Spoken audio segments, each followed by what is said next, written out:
طاسيم.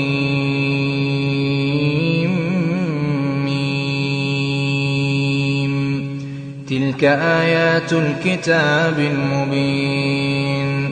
لعلك باخع نفسك ألا يكونوا مؤمنين.